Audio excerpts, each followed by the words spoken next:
Hello, you awesome friends. This is your pal, Edward here speaking. I trust you well and hope life is good.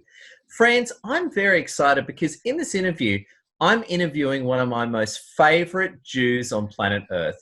She's amazing. We've been friends for years. I've seen her speak at events and do an amazing job.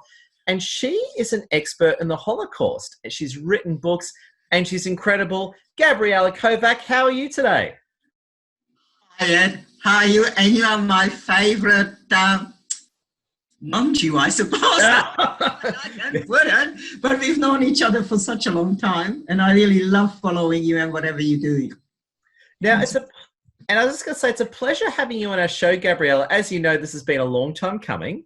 Yes. And look, what I want to talk to you about in this show is you're a world-acclaimed, historian and expert in the Holocaust as well as author. Gabriella, I'd love you to tell us sort of who you are and what is your connection to the Holocaust and how come you know such about it? I'd love to hear your own personal story. Okay, well, I can only say very simply, I'm my mother's daughter. My mother was an amazing personality and I suppose larger than life. And originally, I just wanted to tell everybody about it and work it out for myself because she's always been an enigma to me on how do you handle incredible circumstances, which I was a witness to. How do you do it? How can you not be fazed? How do you do it? And I watched her all my life. And there was a major incident where I just thought, I don't believe this. I just don't believe this. How do you, when you have an aggressor, how do you turn, when it's your life and your family at stake, you can still turn it around and be calm and be in charge of the situation. But just on that, Gabriella, just to give context to the audience, so you come from a Hungarian background? Yes, I was born in Hungary just at the end of the Second World War. So I wasn't part of the Holocaust, my family was. So, in other words, so Hungary was obviously occupied by the Nazi forces during World War II. Yes. And so what it was is that your mother, and obviously who you're the daughter from, she was the, you would say almost like elite sort of spy that would evade the Germans and get the upper hand. What did she do? What was just Well, I think it all goes back, and that's what I talk about in my book, Georgina Holocaust Memoirs. It all goes back to my grandfather. He must have been a very smart man. He, as soon as she was born, she was taken out of school. He educated her himself, and he kept telling her that she was beautiful, intelligent, a princess, and in a magic bubble. And can you imagine a little girl to be told all her life this? She lived it. She lived in a magic bubble from that point onwards. And therefore she could handle anything and anything that came her way. And basically that is my main reason for doing this and getting it across to everyone. Because look at what's happening today. We always have problems in our lives. We always have something that's trying us. Now, if we just learn how to be in a magic bubble and be so self-confident within ourselves, nothing happens. And how did your awesome mom, and you've told me a story, what are the greatest stories that you witnessed of her outwitting the Nazis? What were her tricks and all that? Not the Nazis, but I wasn't there I only have stories about it in the book that I heard about what she did with the Nazis. I wasn't there, but what I was witness to is when, and I do talk about it, when I was about 4, I think, when the secret police came to question us because we were always very wealthy. She could always manage being, even under communism, crazy stuff. So this guy comes in, herds us in a room, can you imagine, he picks me up and starts questioning me. She just walks into the room, cool as ice. But would you be cool can you imagine if your daughter was picked up by somebody with a revolver? You got the... Wow. So I get it. So these were post-Nazi communist occupiers. This was communists, that's right. Yeah, gotcha. But they were just as bad as the Nazis. You got it? Yeah. So she walks in this amazing dressing gown that you couldn't buy anywhere. She walks in and she tells the guy to put me down. Like, she didn't panic. She didn't do anything. She just said, put her down. I'll be with you shortly. And then, just like in one of the major movies, she had the guts to turn around and walk out. Wow. Do you get it? So you had communist secret police from the Soviet communist secret police in your living room. One of the officers picked you up. He's got a gun, and she just said, "Put her down," and he cooperated. Where he could have just shot her and no problem. Exactly right. Could shot us, all of us. There was no, like, we were Jewish. Like, he could have done anything he wanted. He put me down, and there was not a sound in that room. And he just waited for her to come back to find out what his next order was, or her next order was. She turned the tables. It was just, and I sat there thinking, what just happened? Can you imagine that in your life when you're 4? Wow. And what were some of your mum's cool stories of, I suppose, Indiana Jones style fighting the Nazis? What did she get up to? It's the same thing. It's just the same thing. My grandfather told her that she has to be, no matter how frightened she's not to show it, because even a dog can bite. Dogs smell it and they'll bite her. So she was never, ever showing it. Instead of showing fear, she showed the opposite. Okay, so your mother had this ability of not showing fear, and she could like talk her way out of and trick Nazis and communist soldiers, no problem. No problem at all. No problem at all. Wow. There was one of the other incidents that I was told that happens to the Nazi time. They hid my grandmother because my grandmother looked Jewish and she didn't. So they had this flat. And then she heard that the Nazis were coming up in the flat, right? She tells my grandmother to get under the bed, right? The Nazi breaks in the door, points the gun at her. She tells her to stand up. So instead of her standing up, she stands on the bed and looks down at him. Okay. So she's standing on the bed underneath which her Jewish grandmother is hiding. Exactly. Okay. She stands looking down at him. I don't know why, but again, no fear, not showing fear. But by then, I don't know what happened. The guy got scared.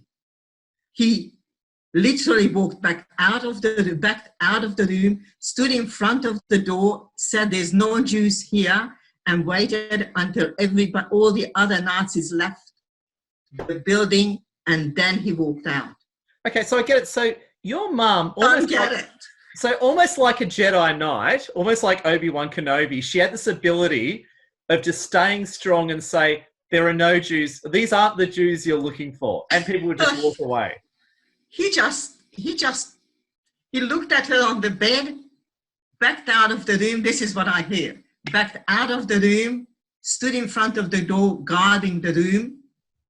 She never said anything. Wow. She just stood on the bed, totally calm, looking at him. Wow. And so your mother was like the ultimate, resistance character ever. Unbelievable. Right? Yeah, some of this stuff, and I went back to Hungary because some of the stuff I had to research, because at the time, like, I'm going back to the other bit, when the secret police, when they did come, they took her to the worst jail in Hungary called the House of Terror. So they take her there. Now, if you know anything about it, you ask any Hungarian. Not true, not possible. If you're in there, you don't get out. That was the Nazi headquarters as well. Anybody in there, and that's it. Don't come out. Never heard of again. She was out in 10 days. So she went into like a Nazi prison camp that people don't It was leave. not Nazi. It was by then. It was by the communists. So, okay, like a gulag almost, like a communist prison camp. It was a major. It was very, very famous. It's called the House of Terror. It's now a museum. So I went back to Hungary and got the documents. So you confirmed this all. So you got the. I went back and got the documents. Yep, she was there for. I thought it was 10 days. It was only 7 days. So you're no charge. So your mother is like the ultimate, almost like, I suppose, like the French resistance sort of character that can talk her way out of anything. She talked her way out of it. She talked her way out of it. Came out unscathed. And then, this is the beauty of it. You know, when you do something, or most people do something and they get a big fright or get, like you can imagine the fright she would have got in my family. Everybody thought she was going to die. My father was in pieces. He couldn't stop crying. It was very, very traumatic for me. Oh, she's in a communist concentration camp, so she's gone. She's in a house of terror. Wow. Like, that's it. There's no way out. Yeah. Anyway, she comes out and starts another business. Bigger and better than the one before. Now you tell me how much guts. Yeah. So this the book had to be written. You have to write it because it's weird. Yeah. So she's somehow female Obi-Wan Kenobi. Like, how does she do it? Like, how do you think your mother? I suppose two questions, and this is a light question more than a heavy question. How did your mother become like this? And secondly, what can you learn from your mother to share with everyone in the world to make them stronger? Well, that's what I'm telling you. My grandfather, as I said, he had her, they were multimillionaires, which I've also got proof of. He had her in his office. He built a playroom in his office. He never let her out of his sight. He just adored her, and he told her not to be afraid. Then there's the other proverb. There's 3 proverbs. One of them was never be afraid. Then the other one was, I'm just trying to think. Oh yes, the streets are paved with gold. All you have to know is how to pick it up. And my God, she knew how to pick it up. And the third one was, next to every door that closes, another one will open. She literally lived these proverbs, and that's what I'm getting across, and that's why the book is so popular, and that's why it changes lives. And it changes, I've got so many people writing back to me and saying to me, it changed my life. It changed my life. Because whenever something happened, she never stopped. She just looked at the good in it and went the other way. Just an amazing perception and ability to live life and live life to the fullest. What the book is about. It's only a very short book. It's only 130 pages or something. So that's your book. So to your left, that's the book Georgina, right? Yes, yes. And that picture is your mother right there, right? Yes, that's her. Very attractive lady. I'm sure you hear that a lot. Yeah, but actually, that's not, I don't want to take it off from there. That's not really what she did. That is her passport photo. That is not what she looked like. When Germans came in, she just did a switcheroo. That's the only way I can describe it. She had her hair tinted blonde, dressed up like that, and had a false name on the back of it. So she's like a superhero spy assassin almost. She was just weird. And can you imagine living with somebody like that all your life? That's never wrong. Gotcha. Oh, I think she's a cool character. What a cool mother. She like a superhero spy assassin agent character. But very charming with it. Yeah. She was very, very charming.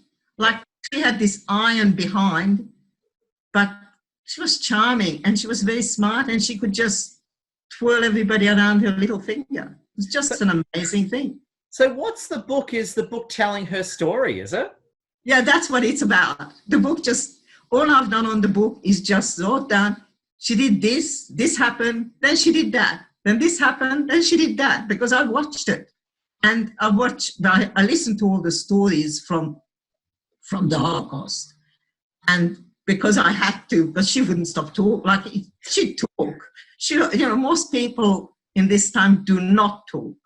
They're scared, or they've got such bad experiences, they don't want anybody to know. Because she had nothing to hide.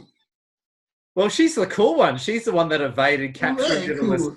She's the one who Very tricked cool. Nazis and Soviet communists. I like it.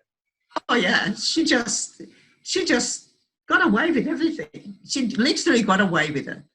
Wow. Amazing book, an amazing story. And I, all my life, I always wanted to know how she does it.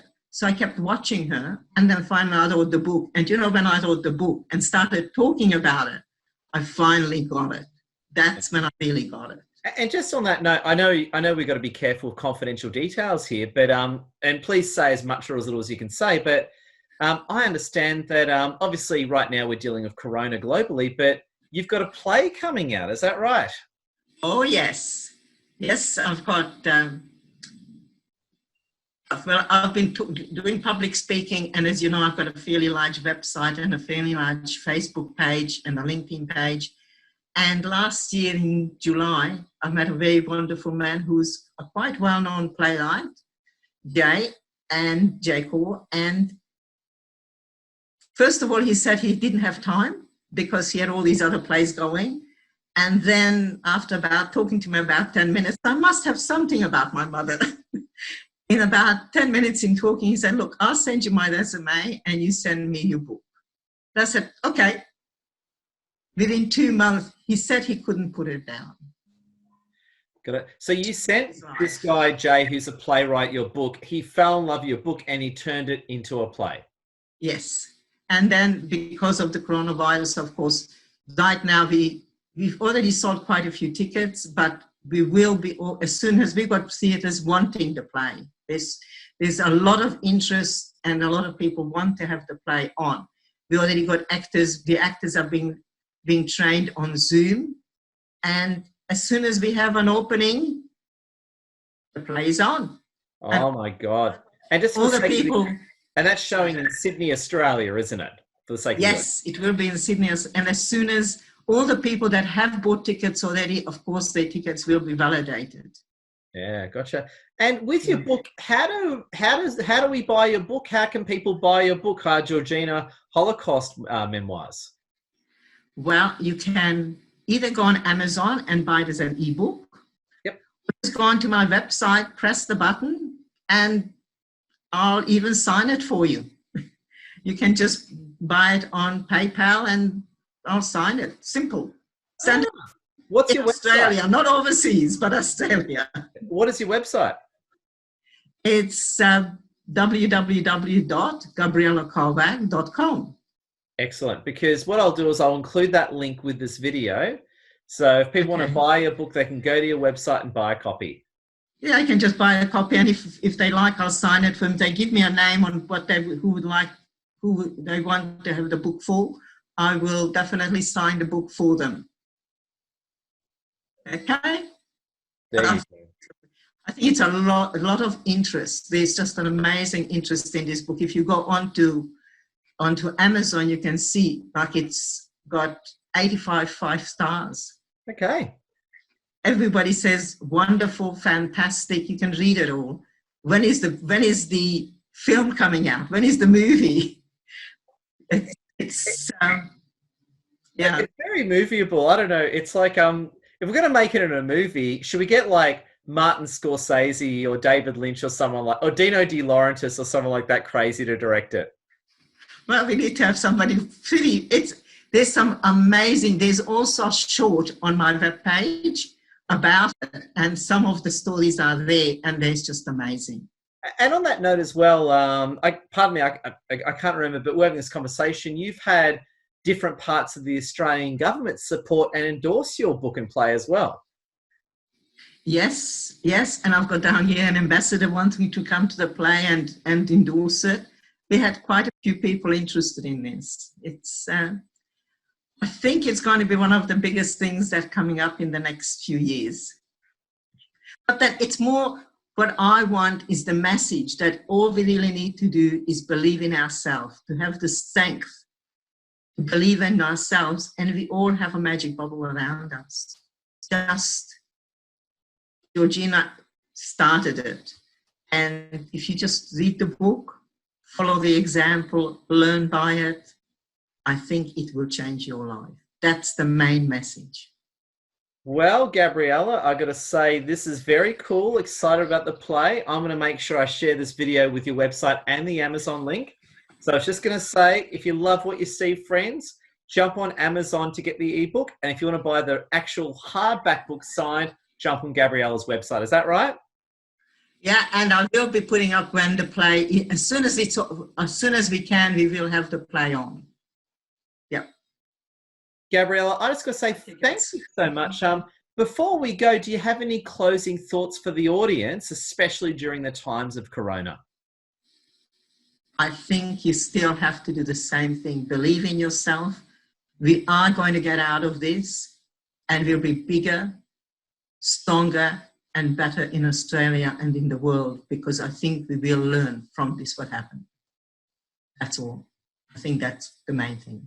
Gabriella, you are my favourite Jew in the whole world for a reason, and I think you just summed it up right there. Oh, thank you, Ed. Well, thank you. I just want to say, really appreciate you having you with us, Gabriella, and from our wonderful fans and audience around the world. Check out our website, jump on Amazon. Please buy the book, be it the ebook or the hardcover. You'll absolutely love it, and plus you'll be supporting an amazing an amazing legacy to keep our lessons from the Holocaust alive. Gabriella, I just want to say, on behalf of our global audience, myself, thank you so much, and we appreciate you. I appreciate you, Ed, and as you know, I love what you do from where you came and what you've done for yourself. You're just following my mother's example, believing in yourself. And that's what I expect everyone else to do.